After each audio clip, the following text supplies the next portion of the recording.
বললাম প্রথমে লস করছিলাম, প্রথমে ষাঁড় গরু পালছিলাম, আমার গরু কিছু মারা গেছে, মারা যাওয়ার লস করছি। ষাঁড় গরুতে অনেক ঝামেলা হয়ে যায়। গাভী কয়টা আছে? আমার গাভী আছে এখানে 13টা। 13টা। বাচ্চা কি 13টাই পান? বাচ্চা হ্যাঁ 13টাই পাই। কত মাসে? 12 মাসে পান না 13 মাসে বা 14 মাসে 13টা বাচ্চা? এটা মূলত একটা গাভী বছরে বাচ্চা দেয়। হুম।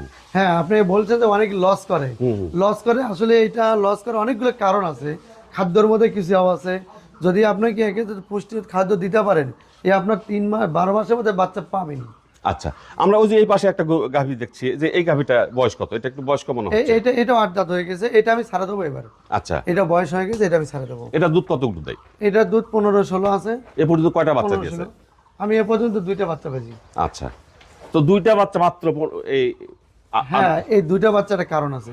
আমি তো বললাম প্রথমে লস করছিলাম, প্রথমে ষাঁড় গরু পালছিলাম, আমার গরু কিছু মারা গেছে, মারা যাওয়ার লস করছি। ষাঁড় গরুতে অনেক ঝামেলা হয়ে যায়। কারণ আমি বাইরে থাকি, একটা গরু ছুটলো চেহারা বানাতে কাজ হয় না। তো আমি স্কুলে থাকি, ওই করে কি একটা ছুটে যায়, ওই গরুটা অন্য গরুর সাথে মারামারি করে। এই জন্য প্রজেক্টটা পাঁচজন গাভী প্রজেক্ট আসছি।